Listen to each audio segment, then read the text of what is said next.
been 5 days since Michael Jackson died. Police, joined now by the U.S. Drug Enforcement Agency, subpoena medical records of at least 5 doctors treating the star in the weeks before his death. It isn't just Dr. Murray who might be implicated here. Michael Jackson had doctors all around the world prescribing different medications in different aliases. Some of the aliases include Josephine Baker, Omar Arnold. He used whatever really name he could come up with in order to get his drugs. One really important reason I use an alias for him, because I didn't want anyone stealing his records. Arnold Klein is Michael Jackson's long-term dermatologist, but Arnold Klein gave us a real indication that Michael Jackson might have had a problem with propofol. He called me one weekend and he asked me if I wouldn't administer propofol, and I told him he was absolutely out of his mind. On July 22nd, police and the feds traveled to Houston, the site of Murray's main office. The criminal investigation just jumped to the next level. Detectives flew all the way to Texas looking for evidence. The next week, federal agents raid Murray's other office in Las Vegas, where they find receipts for 5 bottles of propofol he purchased just 6 weeks before Michael's death. They also seize records from Mickey Fine Pharmacy in Beverly Hills, where Michael was a longtime customer. DEA right now is looking for evidence of improper dispensing of controlled substances. Authorities discover a new twist in the case when they examine Murray's office files. The doctor has serious financial and legal troubles. Dr. Murray has multiple paternity suits against him and a lot of claims of fraud against him. Murray was being paid a reported $150,000 a month by Michael's concert producers AEG Live to help Michael sleep. Michael had interviewed at least 4 other doctors. They all declined because of ethics. They said they could not administer these drugs in a residential setting. Murray was the only person willing to take the gig because he needed the money so badly. Court documents released today reveal the cause of death.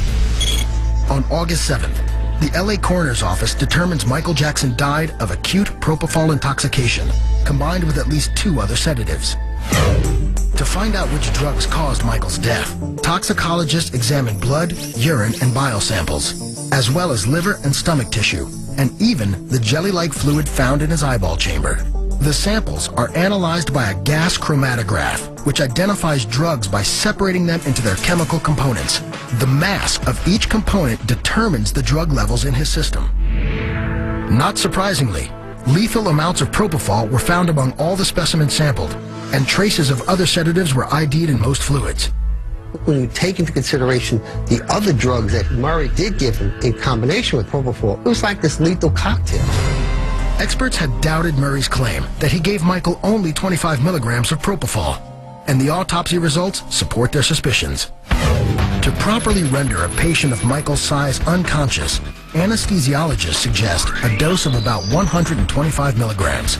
The 25 milligram amount Dr. Murray says he gave Michael wouldn't even knock out someone half his size. In my experience, 25 milligrams in a man Mr. Jackson's size, even in the presence of these other medications, would not have been sufficient to make him unconscious or develop respiratory failure.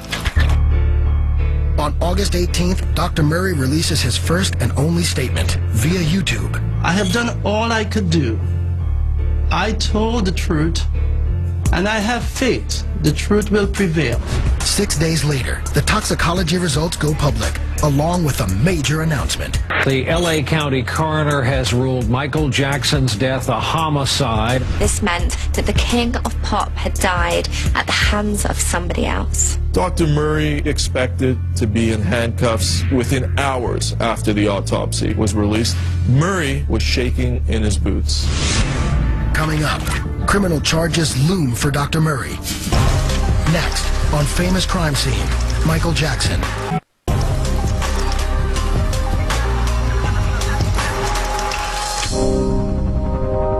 On September 3rd, grieving friends and family gather at Forest Lawn Cemetery in Glendale, California, to bid a final farewell to the King of Pop.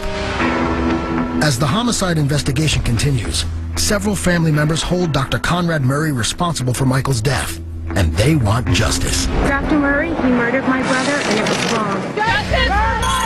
On February 8th, 2010, the district attorney's office officially files charges against Dr. Conrad Murray. Michael Jackson's doctor surrendered today in Los Angeles to face charges of involuntary manslaughter in the pop star's death. If convicted, he would serve a maximum of 4 years. Involuntary manslaughter is the lowest level homicide that you can possibly have. You're not necessarily intending to cause any serious injury or any injury at all, but there's a failure to recognize that your behavior is going to have that result. Involuntary manslaughter is not something which fits this circumstance. That's just a slap on the wrist. They've charged the crime that they believe they have the best chance to prove. At the arraignment, Murray pleads not guilty. You may not, under any circumstances, use any anesthetic agent, specifically propofol. He is released on $75,000 bail until a future court hearing.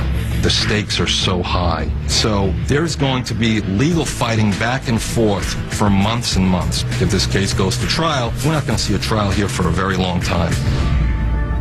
In the meantime, the California State Medical Board requests that Murray's license be suspended.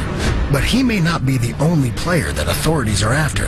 The doctors who gave Michael Jackson lots of different drugs, and particularly the ones who gave it to him using his alias, they certainly have a real possibility of being indicted.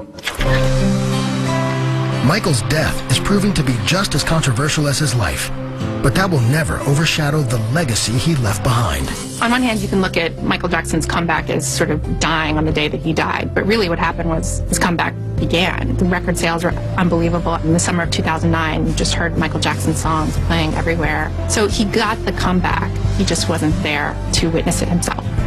At the end of the day, the music and the dance, that's what will live on. But Michael Jackson's no longer with us, and that's the saddest part.